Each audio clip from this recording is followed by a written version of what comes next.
Welcome back to the Sam Acho podcast featuring Clif Marshall. And as usual, we have a very, very, very special guest. And Clif, I'd love for you to introduce our guest. Absolutely, Sam. I'm super excited today because we have Jeff Friday on the show. Jeff has been a colleague of mine, a great friend of mine for many years, and he has over 30 years of coaching high-performing athletes. He spent 21 seasons in the National Football League, where he won a Super Bowl championship as the head strength coach for the Baltimore Ravens. He's coached more than 40 players who were voted to the Pro Bowl. 12 of those players have been inducted into the Pro Football Hall of Fame. He has a wealth of knowledge on mind, body, and spirit. Jeff, thank you so much for being on our show today.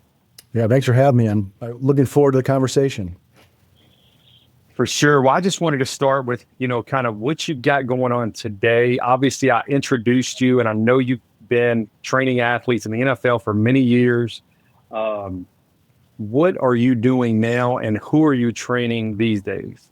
So what I'm doing right now, since my pro career has ended, I've moved into ministry. I'm with a sports organization called Athletes in Action.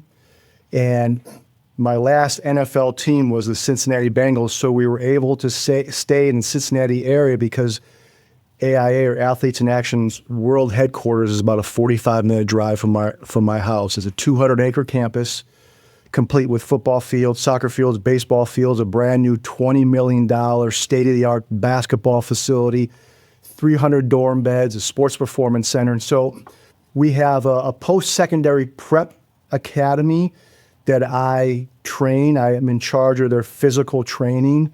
And so these would be kids who are taking a gap year from college. Either they had a scholarship that they weren't satisfied or looking for a scholarship offer. I got my start in college basketball when I started my strength and conditioning career. So basketball has always been a passion. So I work with them 6 months out of the year because they're residential. And so a day would include me coming to campus to work with our academies, which would be basketball, college soccer in the summer, college baseball in the summer as well. And I tell you, Cliff, it's ministry's been really good for me because that spiritual block is heightened for me as I've grown older in wisdom. And what I mean by that is just, how I use my time now is really, really important. We all finite amount of time. And so I really want that time to matter like we all do. I just feel that right now what I'm doing really aligns well with the mission of life. And so for me, it's a 45-minute drive coming up to the headquarters here. And so it's a spiritual morning as far as when I wake up and I hop in the car. I don't listen to any podcasts or any talk radio. The drive up here is the Holy Spirit speaking to me. What does the Holy Spirit want me to articulate to these athletes today? And so, Cliff, we had a really good mentor with Chip Morton with the Cincinnati Bengals and how you would give a message on the whiteboard before a lifting session. Well, it's the same here. What's the Holy Spirit saying to me that I can build into these athletes physically, mentally, socially, and more importantly, spiritually? And so that's what I'm doing right now, working with those athletes. And the NFL was awesome, a great schedule, but the reality, Cliff, and this, Sam, is that in the course of a season which lasts 5 months or so, it's really 2 days off. It's the bye weekend. Other than that, we're in the facility every day, either training athletes or going to meetings. And so the time, the free time is really something that I look forward to keep building into myself and others as far as development. Well, part of that free time, Jeff, I know you were able to write a book, and I wanted to get right into that. As a matter of fact, I've got it right behind me here, and it's called Built for Winning. It's actually sitting right next to the Sam Acho book called Let the World See You, right? And here we got the Jeff Friday Built for Winning book. And this is something that I know you've worked many, many years on. So can you describe for us a little bit about this book, and if someone chooses to read it, what they would learn? Yeah, so the book, the genesis of the idea of the book came in 2003 when I gave a talk to a church group, a group of men, and it was about physical fitness. And Cliff, as a coach, we always try to give the why. Why is it important for you, the athlete? Why is this important for the team? How is it going to make you better? And so, looking for my why, I came across a scripture. It was Luke 2:52. How Jesus grew. Jesus grew in stature, in wisdom, favor with God and man. So Jesus grew physically, mentally, socially, and spiritually. So I went into that talk and let the men in that room know that, the physical fitness is one of 4 blocks. And so you got to pay attention to it. And so when I gave that talk, that concept stayed in my mind of just about holistic, total person development. And then when it finally got to the Cincinnati Bengals 7 years later, I had 3 great encouragers that really inspired me to help me grow my message or encourage me to grow my message.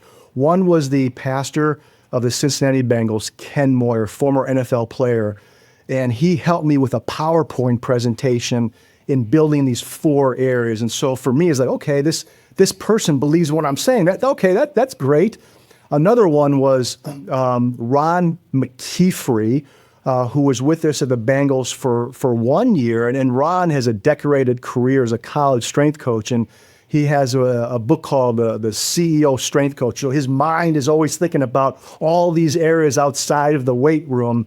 And he's like, man, coach, your message is great. And you need to put that in writing, And so that was oh, wow, okay, this college coach, believes in the message. And another one was Cliff was you, because you were doing speed certifications and you always included me in your certifications with my talk. And so without those 3 encouragers, the book would have never came to being. So for all those in the audience, encouragement is a huge, powerful tool that you can use to spur somebody on. And so the book, I started doing an email series, and eventually that turned into a book. And basically, it's really about those 4 blocks and how those 4 blocks can really help you reach fulfillment and your potential. And I share principles that you can use for immediate results, and I blend stories with my NFL coaching career into it to really drive home the points. Well, Coach Friday, I'm going to hop in real quick. And I know we didn't have this question planned, but I'm listening to you guys and hearing about a relationship. And take me back to that moment of encouragement when you were encouraged by Coach Cliff on this call and what it did for you. Yeah, so just to have someone believe in you and a message that maybe we're working at, but we really are unsure of the impact, to have someone like Cliff year after year. It wasn't a one-time deal. It was maybe 3 or 4 years, or however long they were running this certification. He took me getting a total person outlook into a speed certification. So it just showed how much he valued the total person. But for me, it's like, man, that really spurred me on that, this message is bigger than myself. I want to stay good. there I want to stay there for a moment, Jeff and Sam, and think of the 4 blocks that you mentioned: spiritual, physical, mental, and social.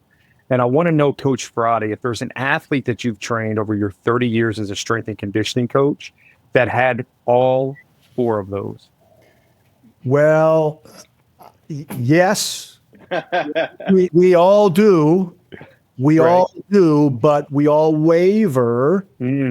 We all waver in the amount of attention that we give to those 4 blocks. And sometimes it's seasons of life.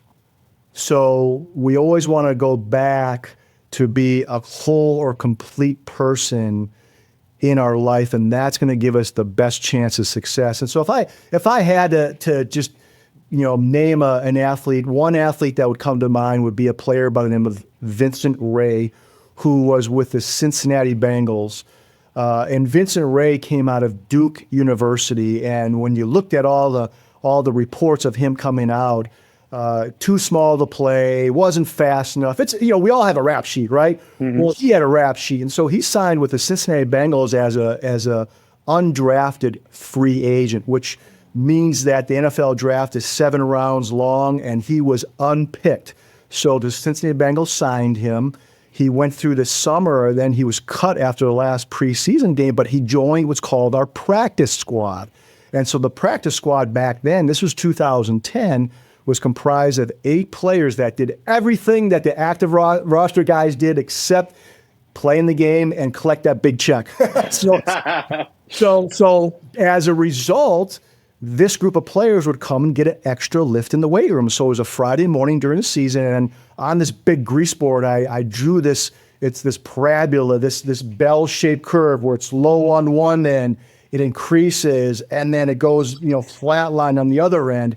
And it's, usually with academia, you see the grades, the A's on one side, F's on the other, and a C's in the middle were the most of the population. I drew it on this real big grease board, all eight players. And I said, hey, you know what? There's minimal. These guys are here. Give them the truth. You guys are on the far left end of this curve. On the lower echelon. But I said, you know what? There's minimal separation between you guys and the guys getting paid. Mm. Minimal separation. It's a tweak. It's a tweak in your game. It's a tweak in your life. And so there, the strategy was, you got these 4 blocks. How can you tweak the physical? How can you tweak the mental? How can you tweak the social? How can you tweak the spiritual to help you move along the curve? And in this instance, the curve was with making a National Football League team roster. And so in that room, we had 2 players. One player, Jeremy Miles, played 5 years in the league. Vincent Ray played 9 years in the NFL, 3 contracts. And so what that would look like as an example, so if we're talking about the physical block, we're talking about anything that does with anything dealing with the body. So it's like physical fitness, it's nutrition, it's resting, it's our practice habits. Do you practice hard? What kind of grading do you give yourself in the field after practice? And so, with Vincent Ray, the practice squad, they always got extra lifts. And so he was building his body. Remember, the rap coming out was that he wasn't big enough or strong enough to play on the defense. He's a middle linebacker. So he kept building his body up physically. What that looked like mentally is that, so if I go back to the physical, playing 9 years, he missed 2 games. Wow. Games. And 1 year, I think he was like 12th in the league in tackles. So, this guy built his body up. And, I talked to him years later after retiring, and he's like, Coach, I really don't lift much anymore, Well, but it shows that, and Sam can relate to this, it shows that what do you need to do that you may not enjoy doing to get that benefit, And so he worked really hard in the weight room. And then mentally, if I go to the mental block, the way that would manifest itself is that Vinny said that he would always go to meetings early. And he said when he went to a meeting early, he always found that the coach was always talking to whoever was in the room and kind of going over the game plan. And then when the meeting started, they would go ahead and talk about the game plan in front of the whole team. Well, Vinny said he was able to hear that message twice mentally. And so that allowed him to play 5 different positions on the field. And so he became a really valuable commodity on the field. And so that's that mental block. And that mental block is your education, what I just talked about with Vinny. It's how do you use your education wisdom-wise. It's your self-talk. What do you say to yourself when you're in between plays in a game or whatever sport you're playing or in relationship, and how does it manifest itself to others? And then even emotion, we control our emotion with our thoughts. It all starts with a thought. So that would be an example of the mental block. And then the social block is that's relational. And Vinny said that what he would do, he would make a concentrated effort to really spend time with his teammates. It was going bowling, doing things together. He just, Sam, and you can relate this on the field. You build that trust and it's intentional. You do those things out of enjoyment for another human being, but the result is that when you come together in a team setting or a football game, there's a camaraderie or a trust that's been built. And so He did that. And what that allowed him to do is, but he was voted team captain, I think, 5 years in a row. I mean, the players really respected him, and that's team captain. That's voted by your peers. And so that's how that social block manifests itself. And then the spiritual block is just, it's a connection with God. It's the most important block. They're all interdependent, but the reason the spiritual is the most important because that determines where we go when we die. And that's eternity, and it gives us purpose, and it helps decipher right from wrong. So while they're all important, it's that spiritual block. And so, Vinny would go to, the Bible studies, and the NFL is a spiritual sport. It's a spiritual culture. I mean, the NFL football player, if you look at a jobs almanac of 250 of occupations, 250 of them, an NFL football player is the sixth highest as far as injuries and the fifth highest as far as stress. So you're dealing in a situation that you're typically injured or not feeling great, and you're under duress. And so I think the culture of football lends itself to a spiritual realm. And what that looks like in an NFL setting is that during the week, you have a pastor or a chaplain assigned to a team. So you have player Bible studies or couples Bible studies. And then when you get to the weekend of game day, you have a voluntary chapel. And then on game day, you have, all kinds of prayer going on. It's like players and coaches really trying to plug their cell phone into the outlet to get power, that spiritual power that they may not, can't provide for themselves. And so, Vinny would go to these Bible studies and just, he would take Bible verses to the field with him.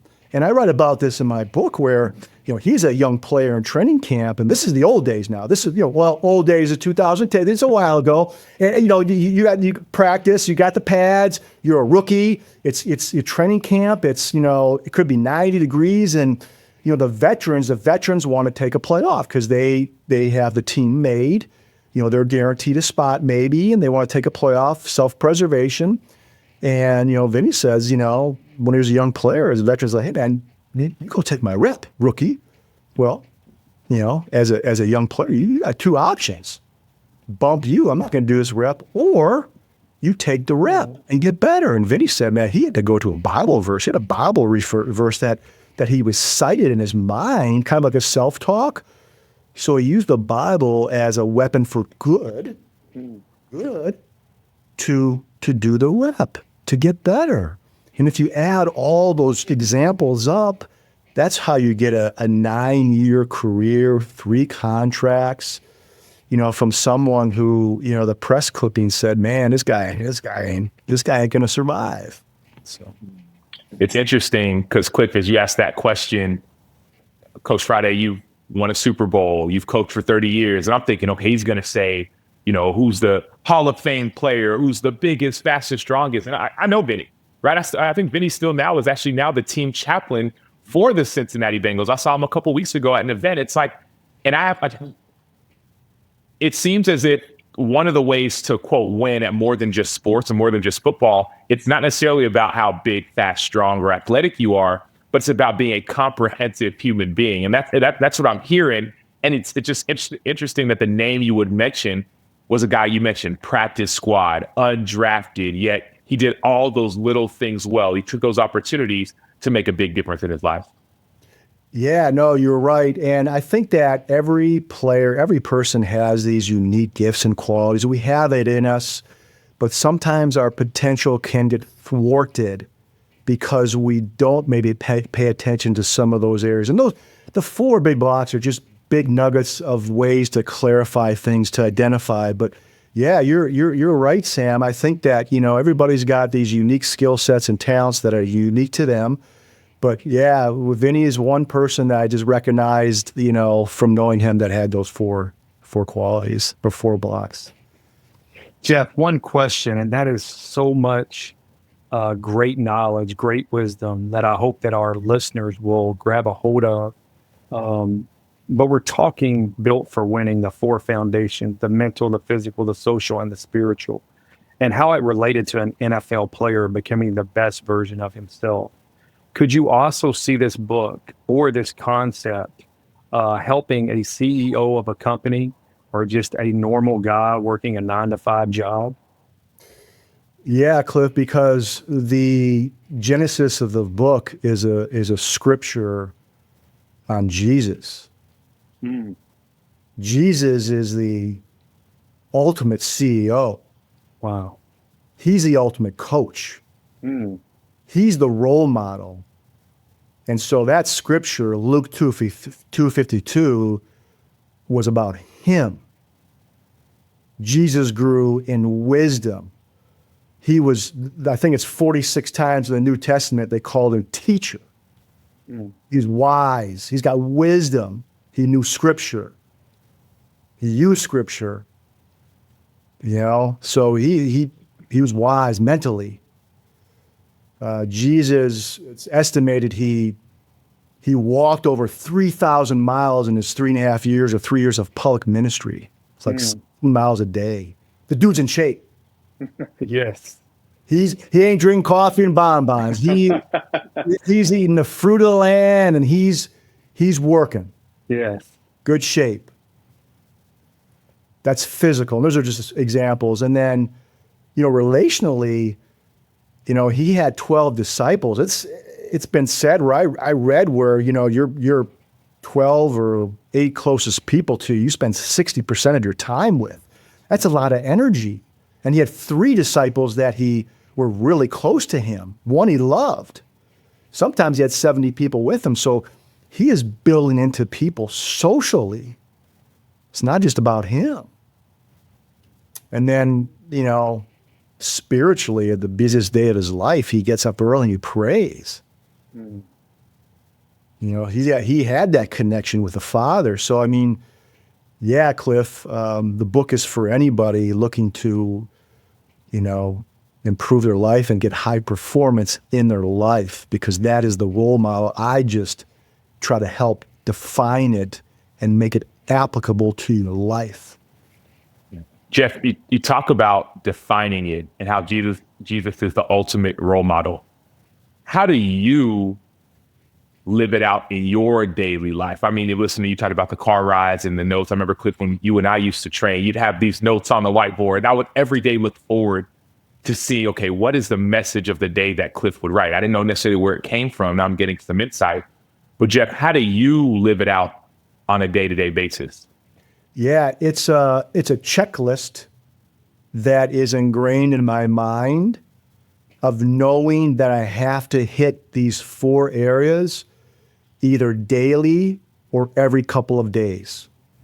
And so it can be intentional, or it can just be a habit. It's been said that 40% of what we do is habitual. It's a habit. And the reason that habits can be good or bad. The reason we like habits is because it conserves energy in the brain. That's why you, Sam, as a pro athlete, you had these habits or routines that you did, because what that would ultimately do is it conserves energy for you, energy that you can use on the field versus wasting it somewhere else. And so I think it's up to us to develop positive habits or routines and try to address these areas. So for me, it could be, do I read the Bible on a daily basis, or a devotional? Simple as that. Do I start my day with that? Do I do some type of exercise? It could be walking, it could be strength training. Do I get that every day? I'm married. Do I connect with my wife? Do I make an attempt to connect my wife? Do I, when there's a argument with my wife, do I work to settle the argument and offer forgiveness to make sure it's behind us? Or do I let that creep in my heart and that becomes bitterness? And that's a conscious decision that we all have to make. That's relational. That's just an example that I think can happen every day with a wife or whoever it is. We're always in a forgiveness mode sometimes. And then mentally is, am I Am I staying sharp in my craft or, with this book or just whatever it is in my life? It's called best practices. That's a business term.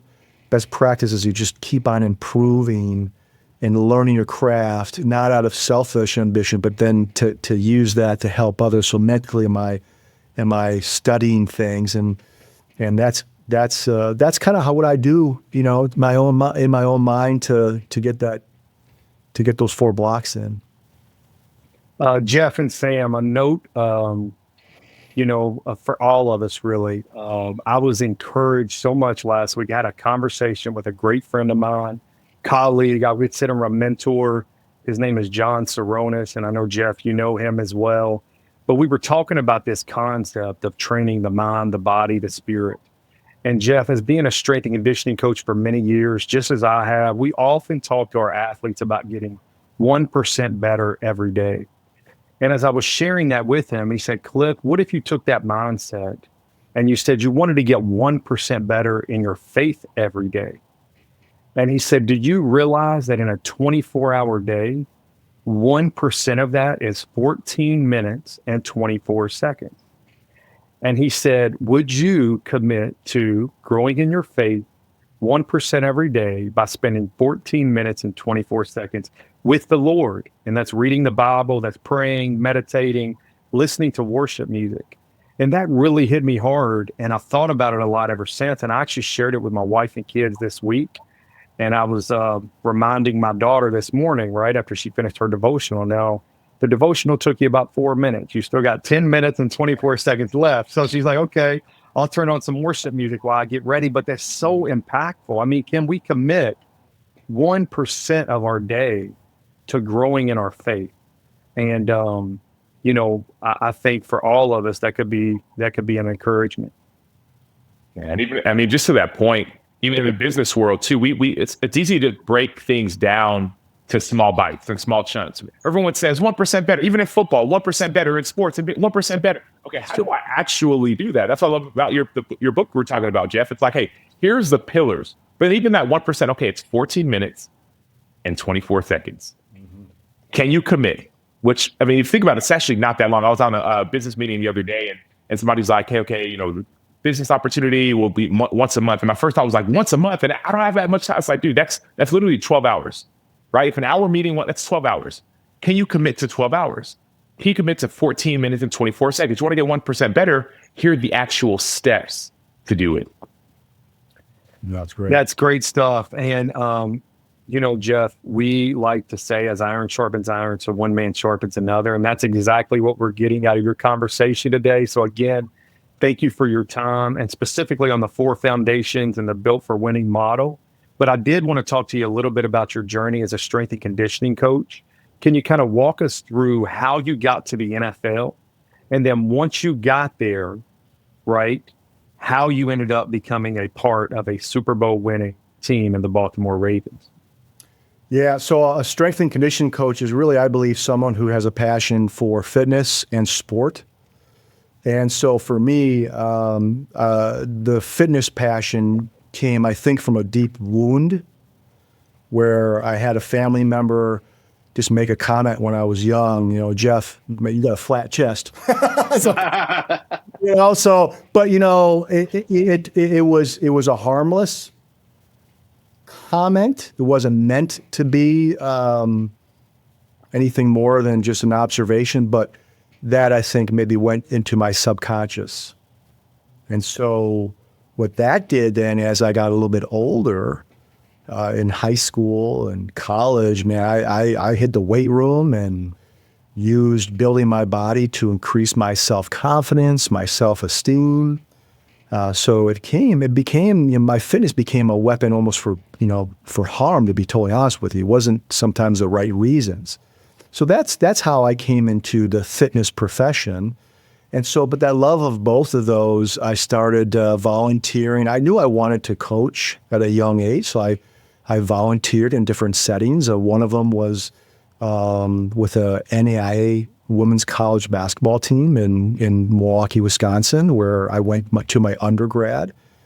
because I knew I wanted to coach. And then my undergrad degree was in physical education, which is coaching and teaching. And then I went to graduate school and I got my master's degree. And so after my master's degree, there was a job at Northwestern University, Big Ten school. It was a basketball job. And back then, this is back in 1992. And so the strength profession back then is not what it is now. Nowadays, you got like 5 strength coaches for football. And, at that time, it was 1 strength coach in the whole university, and it would be me as an assistant. Basketball actually they eliminated a secretarial position to have a budget for a strength coach. And so I go into this interview with the men's basketball coach named Bill Foster. He used to coach at Duke University at the end of his career. And he's looking through my resume, and he said, hey, Jeff, tell me about Cardinal Stritch College, this women's basketball program, NAIA program. Now, mind you, this is before Title IX. So this is a long time ago when women's basketball is not what it is today. And so I'm like, man, that's kind of, I'm thinking to myself, Coach, that's really odd. Ask me about women's basketball. This is Big Ten. Basketball. Come on, man. And so anyway, what happened was I found out that there was 120 applicants for this job. They brought in 4 of us, and what separated me from all the other applicants was that the basketball coach at Cardinal Stritch College, the women's team. Okay, you got that, coach. You got a coach, Bill Foster from Northwestern. There was a mutual best friend by the name of Rick Majerus, who was really well known in basketball circles. Right. That connection got me, it separated me from everyone else and got me my first job. So I don't know, Cliff, I think the message there is that for the young people out there, it's relational. I think you gotta put yourself in position and get out there. And I'd like to think that my heart was good, as far as I did things for the purity, and that just happened to get the job that way. And so I'm at Northwestern, and I go to the Bill Foster. I say, Coach, do you mind if I travel with the basketball team? I want to be the guys about all of that. He said, yeah, you can travel. So whatever city I went to, I always tried to meet a strength coach, just to learn and take in information. And so we go play the Minnesota Golden Gophers, and I just happened to have a buddy in town, and he had a car, so I called the Minnesota Vikings strength coach. The facility was in Eden Prairie, a suburb of Minneapolis. So the game's on a Saturday night. My buddy and me go visit the strength coach for an hour on a Saturday. And at the end of the visit, I said, this strength coach, guy's named Steve Wetzel. I go, hey, Steve, would you mind if I come back during training camp to watch you train guys? So Chicago to Minneapolis is a 5-hour drive. He goes, yeah, sure. So that's what I did. Training camp, I go up there. Back in the old days, training camp was at the local colleges. Nowadays, it's at the facilities of the teams, NFL teams. Back then, they took the show with them. And back then, what they would do for the weight room is they would put up a tent next to the practice field, and you bring your own equipment. That's just what they did back in the day. And so I go to Mankato State. I got my cup of coffee. It's about noon. That's what time the strength coach told me to get there. And the strength coach had a system where he would have 2 players come to the tent every 5 minutes. And so Coach Dennis Green, the head coach of the Minnesota Vikings, he eliminated a second practice in the afternoon just so guys could lift. This is before all those rules. This is prehistoric. So this is back in the day where there was very few rules, and coaches were really beating the heck out of players. And so it was a 4-hour training block, because 2 players would come. You'd go down this assembly line, and you had a coach at every other exercise. So it was beautiful. It was like supervision. You get a workout card, adjust the seat height, put the weight on. It was great. So the young guys were the ones that came in first, because the veteran guys could take a nap, rest up, come in later in the afternoon, and that bleeds into dinner and evening meetings. And so the part-time help that day, they didn't show up. So all of a sudden, hey, Jeff, I need your help. And I'm like, so I ended up coaching. So I'm doing this. I'm in this 4-hour block doing my thing, and the last guy to walk in is a guy by the name of Chris Carter, Hall of Fame wide receiver. That Chris Carter, and because he was the last guy to come in, I ended up spending half the workout with him because everybody else is done. I'm just doing my thing. He leaves the tent. He's walking out of the tent, and he yells at the head strength coach, Steve Wetzel, "Hey, Wetzel, you gotta hire that guy." Wow. So, hey, 2 years later, Steve Wetzel called me. He said, "Friday," he said, "you're number 2 on my list. The first guy's at Michigan, but he's not going to take the job because his wife has a good job. If he turns it down, it's your job." I got the job. Wow. At the job. Wow. I became assistant strength coach of the Minnesota Vikings in 1996. And when I was with the Minnesota Vikings, we went to the playoffs 3 years in a row. 1998, we draft a wide receiver by the name of Randy Moss.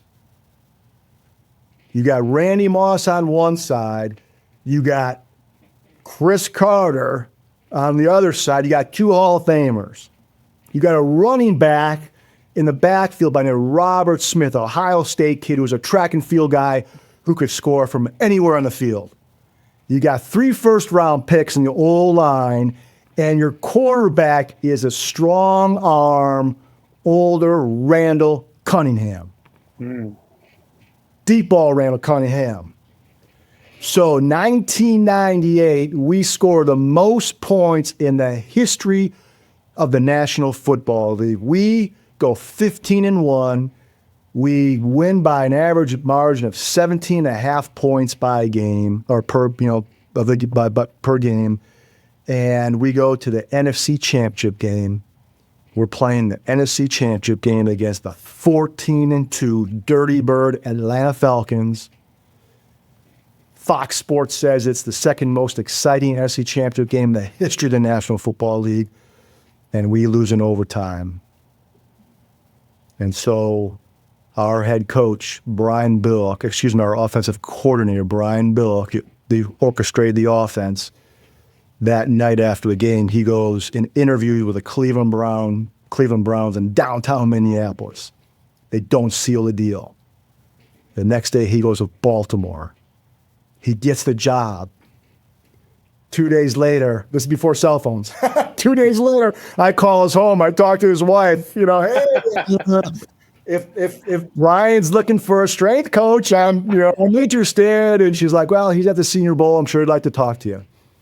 7 o'clock the next morning, I get the call from Brian Billick, basically offering me the job. So I become the head strength coach of the Baltimore Ravens. 2 years later, we win the Super Bowl. That year, we give up the fewest points in the history of the National Football League, a record that still stands and probably won't be broken because of rule changes. 10 points per game.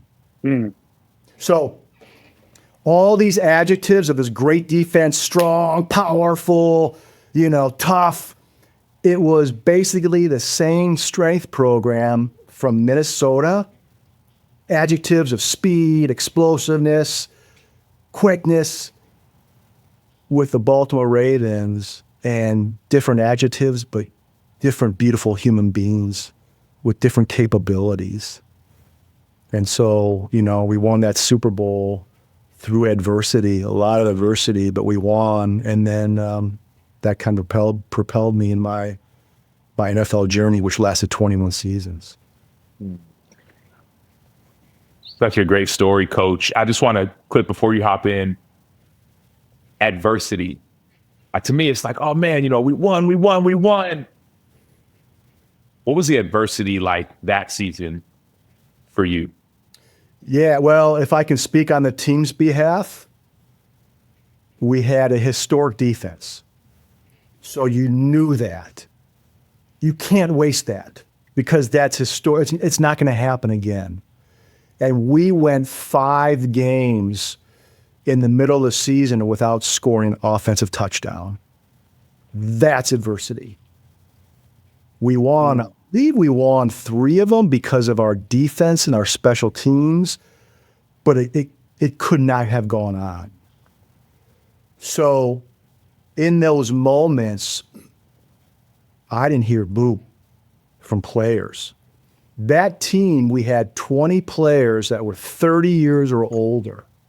So we had veteran players who knew their job and knew their role and were unified, despite what happened between the offense and the defense.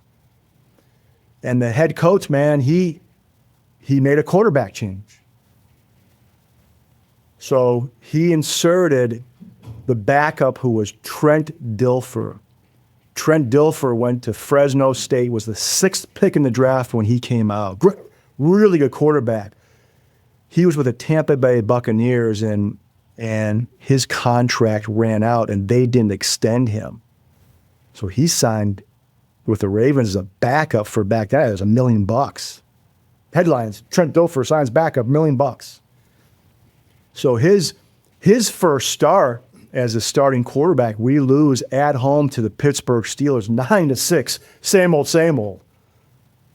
But he was a guy who was a team first guy.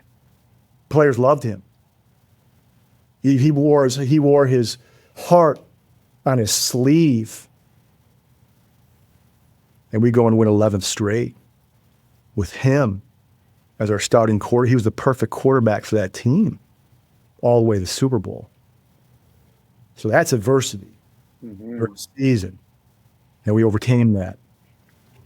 Jeff, I wanted to ask you, in addition to the adversity you felt, your coaching journey, what sticks out to me is there's 2 opportunities that you had to volunteer and work for free. The first was with the NAIA women's basketball program that got you that job at Northwestern. And the second was a 5-hour drive to the Minnesota Vikings training camp where you volunteered basically to help out in the weight room. There's a sermon in that. I believe there's a lesson in that. Can you share with our audience about what it means, not necessarily to pay your dues, but just in other words, get out and hit the road and try to make, opportunities for yourself, because you created those opportunities. Yeah, I think what I would like to stress to the audience is that it wasn't out of selfish ambition. It wasn't, I was trying to get something. I was really just trying to serve and learn and bring, in the case of the Vikings, just bring information back. I never thought I'd be a strength coach in the National Football League. I thought that. And so I would tell people, the sermon to me would just be, be authentic, be real, but be intentional about developing relationships, because relationships is how things travel through. I mean, if you look at the gospel message, that travels through people. That's relational. So just check your heart when you do things and put the work in, and be intentional about growth. Be intentional about growth. So those are some things that come to mind, Cliff. Good stuff. I got to ask you, what was it like training Ray Lewis in the weight room? And did he bench press more than I do? What do you bench press, Cliff? Not near as much as I used to, Coach. Yeah. So, at the intro there, you mentioned 12 Hall of Fame players. And so I came in the Baltimore Ravens in 1999, and Ray Lewis, I think, was drafted in 96. And so I think that was his 4th year in the league. And the year we won the Super Bowl, we had a veteran by the name of Shannon Sharp, who was in the Hall of Fame. We had another veteran by the name of Rod Woodson, who's in the Hall of Fame. And those 3 guys were together a lot. And what I mean by that is that, Ray, who was younger, still a great leader, but he was under, their leadership, learning, and they were building into him. And even when after a Super Bowl run, we had Randall Cunningham, who I mentioned, he came to the Ravens. He's doing Bible studies with those guys. So Ray is being built into as a young player. So that's what I remember. But then as his career escalated, Ray, to me, he drew people in, his leadership. So what that meant was that it didn't matter, from my vantage point, it didn't matter if you were a rookie, if you were a free agent, it didn't matter who you are, he's going to draw you in. And so I remember in the Ravens weight room, we had this really big mat on the floor where we did core work. And Ray had this ab routine that he would once in a while do, a list of 20 different exercises, whatever it was. And hey, come on, do this with me. Do this with me. You see, 10, 15, 20 guys, whatever it was, doing this ab routine. And the rookie, I'd say if a rookie goes, I say, hey, just so you know, you're going to probably get some soreness. So just so you know. But so he drew people in as a leader. And so from the time I was with him, I think we had 6 defensive coaches become head coaches in the NFL. So he took your team and he elevated it by his passion and drive and work ethic and standard. So that's what I saw. And from a physical standpoint, Sam, you can relate to this, man. Tufts University, they did a study and they equaled a hit in the National Football League to that of standing on top of the crossbar of a goalpost. That crossbar is 10 feet high, and doing a swan dive into the turf with no pads, or standing and getting hit by a car moving 6 miles per hour. So that's what a hit by a 240-pound linebacker feels like in the NFL, and that's what Ray Lewis did for a living. And he did it for 17 years. And Ray Lewis's stats is he has over 2,000 combined tackles and 1,500 solo tackles. So you add it all up, and that's like almost 4,000 hits. So when you think about the physical sustainability of what he did to take care of his body, of not only participating in the weight training program, but finding, avenues outside of the program, kickboxing. Back in the early days, we had a 16-week off-season program, and it was a paid program. Players got paid to train. And so because of the length of the program, a lot of those veterans, they don't want to start running in March or April. Back in the day, they started running later in the off-season as it got closer to the season to conserve the joints. And so with Ray, he liked to bike, and so it's called spin cycle, the heavy flywheel.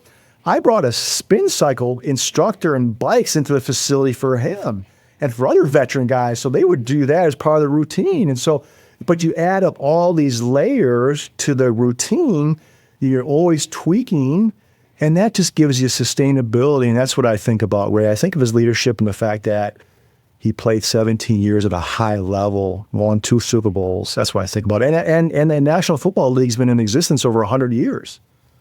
And he's your starting linebacker on your 100-year anniversary team. Mm-hmm. He's a good player. Good player.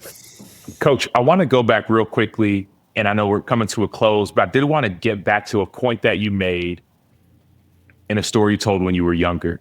You said a comment was made, and somebody said, okay, you have a flat chest. And you started working out and training and getting in the weight room, but you said you started to use that for evil. How did you begin to change that to good? Self-awareness. I heard people. I heard a friend. So my senior year in high school, a buddy of mine led the student congregation in an assembly. He organized it, the whole school. It's the whole student body. He organized it in the gymnasium. I wasn't there. I was in the basement lifting weights. I hurt my friend. So that's an example of using it for harm. It supersedes other blocks, being there for my friend. And just over time, learning how to place it in the context of the other blocks. And so we get mixed messages, I think, about importance of things. And even at church I went to is like, man, if you want to be a high achiever, you got to devote your whole life to this one thing at this time in your life. And I'm not so sure about that.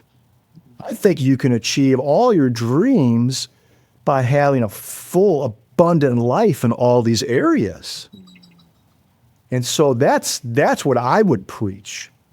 Yes, there might be seasons of life where, you may have to shore up a relationship or shore up a physical activity routine or just whatever it is. But the more you can combine all four in a daily or basis, I think the more fruitful you will be as a human being.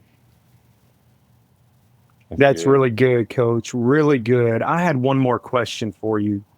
I want to know, as I sit here in my office and I've got so much memorabilia and championship balls, I got championship rings, conference championship rings. I don't have a Super Bowl championship ring, but like you do. But I want to know, did that Super Bowl, did that championship ring, did it bring you fulfillment? The championship ring was just a symbol, of an accomplishment. That's all it was. The championship ring was from the 2000 season. And in 2020, the Baltimore Ravens wanted to bring us back to Baltimore to celebrate, but because of COVID, we couldn't. So they did a Zoom call. And so on the Zoom call and hearing the life stories of all the guys that were on that team, you just realized how special the human beings were that just happened to be together in that one moment of time playing the sport of football. That's all it was. Yeah. That's all it was. Special piece together. Well, you've mentioned earlier, in our podcast, it's more than just the physical, right? And one of my favorite Bible verses is actually a Bible verse that changed my coaching philosophy is from 1 Timothy 4:8. And it says, for physical training is of some value, but godliness has value for all things, holding promise for the present life and the life to come. And you talked about eternity, right? And I think that the rings are a sign of achievement, to your point. But a friend of mine said, Cliff, don't chase rings as a coach, chase eternal crowns. And I think what that means is the relationships, like you talked about, that we develop with athletes, with coworkers, with colleagues. Those are things that will remain forever. I say it all the time. Results are temporary. Relationships are eternal. So my cliff note today is don't chase the temporary ring, chase the eternal crown. That's so good. And I, Cliff usually give the quick notes. This is, I don't know what we call it, but, but man, Jeff, after listening to you, I hear a message of healing. Like I hear this message of, okay, if there's some stuff that you've been holding in,